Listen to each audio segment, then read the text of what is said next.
Dry brining your steaks unlocks a world of flavor. But have I been doing it wrong all these years where I've been using Diamond Crystal kosher salt instead of something like Lowry's? Well, today we're gonna find out. I'm doing a dry brine taste test.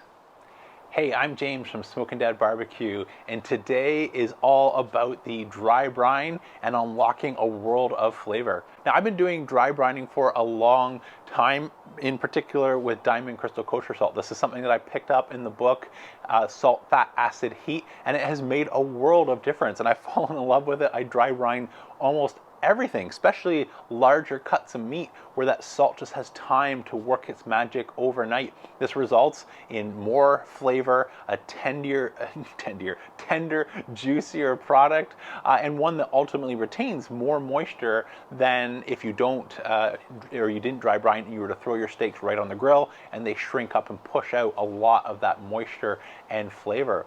But watching a video from Chudds, he shared this first, where I saw him say one of the hacks that they do at his restaurant in Texas is they say it's just seasoning with salt and pepper, but it's not pure salt. It's actually using a little bit of a mixture, something like Lowry's, which is a seasoned salt, and that's how you're getting a different flavor profile. Now, I've tried this where instead of doing 50% salt and 50% pepper, I've gone 50% pepper and then a quarter Diamond Crystal and then a quarter Lowry's on things like brisket, and it has made a marked difference. You can absolutely taste it. But the number one question that's come up in these videos is, James, should we reconsider our dry brining approach with something like these tomahawk ribeyes? Should we still continue to dry brine with Diamond Crystal kosher salt, or should we start dry brining with this rub combination using Lowry's?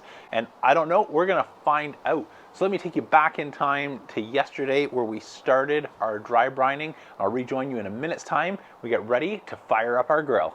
So since dry brining needs at least 24 hours to work its magic, I started this yesterday afternoon and I made up 2 different rubs. So the first one is just 50% coarse black pepper, and so I'm using a tablespoon here for measurement, and then a tablespoon of my Diamond Crystal kosher salt.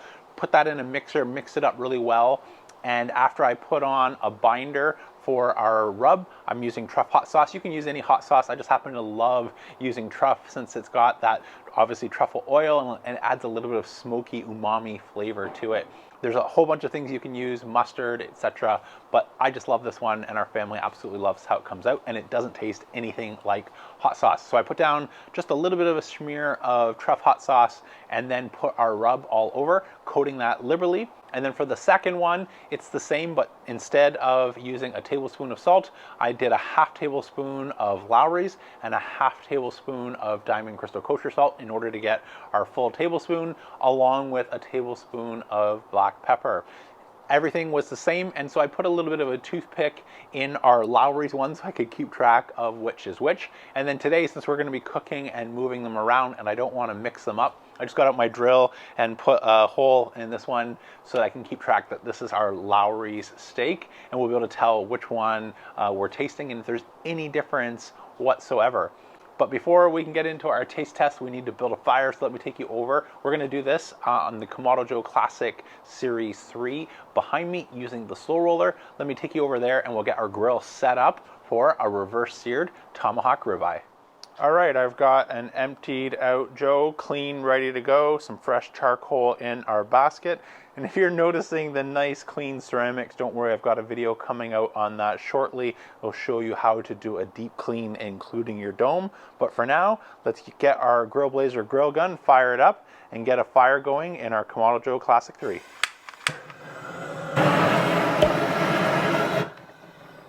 Okay, so we've got some nice ashed over coals. Let's close our dome and let that build some heat. Okay, so now that we're getting some heat in the dome that feels nice and warm to the touch all the way around, I'm believing that we are getting close to that 250 degrees that our gauge says. So let's take the opportunity now to install the base of our SloRoller and the divide and conquer. Like so.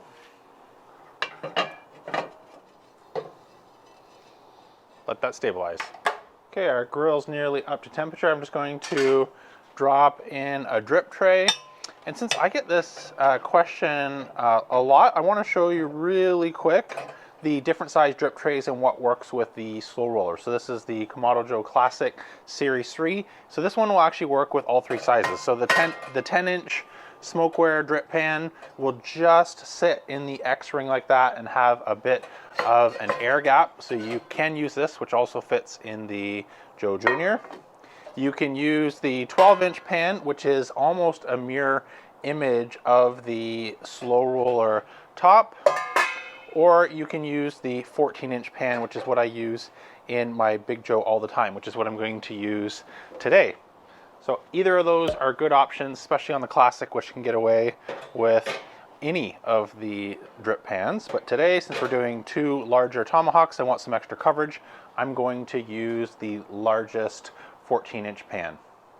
Okay, our Kamado Joe is up to 250 degrees and holding steady. And so for the vents, that's about 1 finger on the bottom draft door. And on our control tower top, it's just on the line to slightly on the right-hand side of the line on the very first position on our control tower top for holding 250 degrees Fahrenheit. I need to run inside off camera and grab my meter, so I'll do that. But right now I want to get these on the grill, and I'm going to set my meter up for 120 degrees Fahrenheit. Now, since we really just want to focus on the dry brine and the taste that that provides, my favorite sear. I've already done, sort of a 5-way sear test.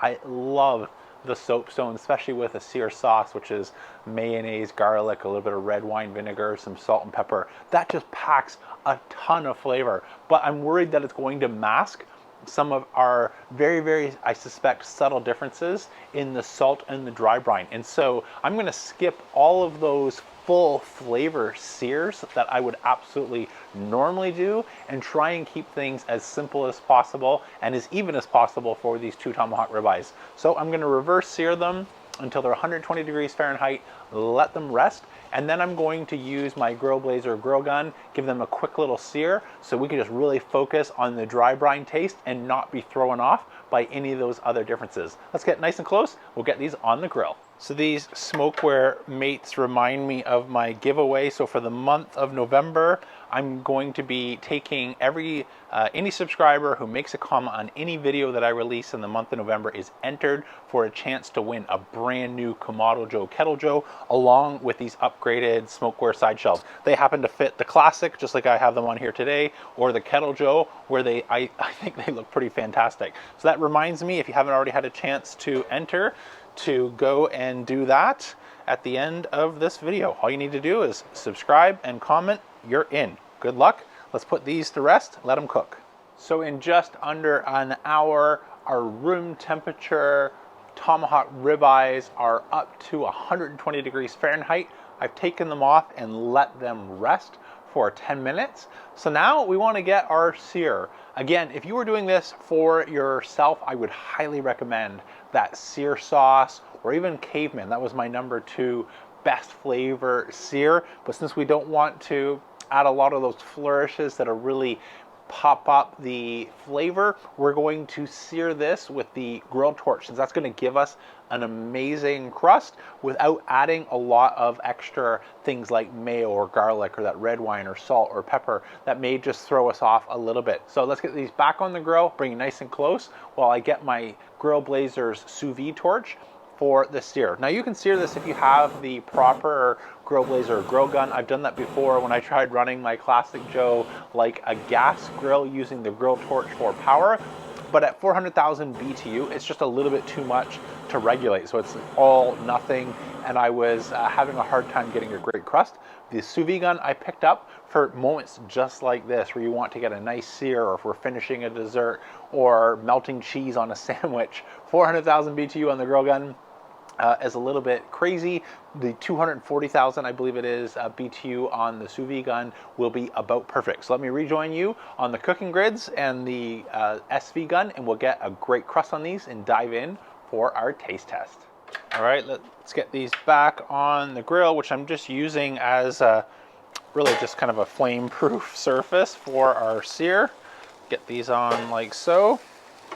grab our sous vide torch, which is just about a little bit more than 50% as powerful as the full grill blazer and has a much shorter stack, and this diffuser plate, which is what's helping regulate that searing power. So let's fire it up and sear these off.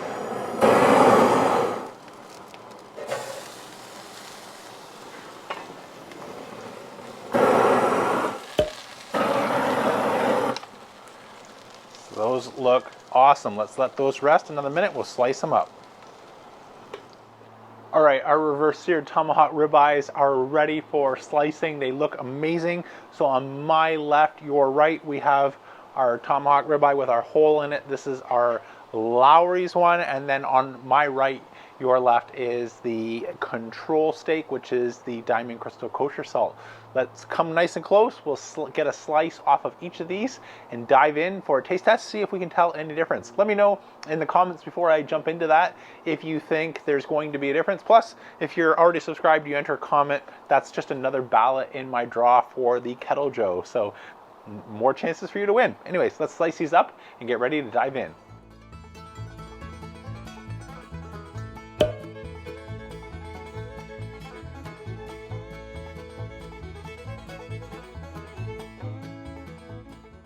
So both these tomahawks look amazing, and they've completely bloomed out now that the air has had a chance to hit them for a perfect medium rare. So I think, I don't know to start which one, but I'm gonna go with my control first, since that's what I should be most used to. And then I'll jump to our Lowry's and see if we can pick up any difference. So let's start with our control. Nice medium rare piece, looks good. So that is really good, but I can already tell the things I'm missing that I'm used to adding. I normally would add garlic, or I would normally go for the mayo sear, which also has garlic, red wine vinegar, some salt and pepper to really make that pop. So I'm getting great beef flavor. It's tender, it's juicy, it's cooked perfectly. But it's maybe just missing something that I'm used to, which is all those other things as you might expect.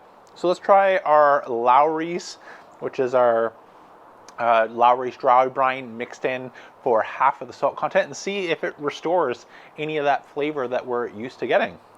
Excited, let's find out. Get the same section here, got my piece. Let's dig in. I was honestly not expecting a half tablespoon to make that much of a difference, but you can taste the difference. Wow, this one is a lot better. And so just like, you know, we're missing some of that garlic or that extra seasoning, that is coming through loud and clear. And I don't mean this is 1%, 2%, 5% better. This is significantly better. And so I don't know, maybe now I need to find chicken or other things that I've been dry brining, if I should adopt this and start applying some of this little bit of mix. You wouldn't want to go much more than what we're doing here, which is that 25-25, Lowry's 25, Diamond Crystal 50%, black pepper. But that is amazing. This tastes actually more similar as if we had done all those other things, even without the soapstone. I'm getting that extra little pop of the crust, just melts away, and we're greeted with the exact same tenderness. No difference in tenderness, no difference in juiciness. This is all just that little bit of pop on your tongue and flavor. Everything else between these two is identical. Anyways, I hope you really enjoyed today's video. Thank you for asking me to do this, because now we've got some amazing steak to enjoy. If there's something else you want to see me cook, let me know in the comments down below. But that's it for today's video. So until next time, I'm James from Chudds BBQ signing off. And remember, don't be afraid to fire it up.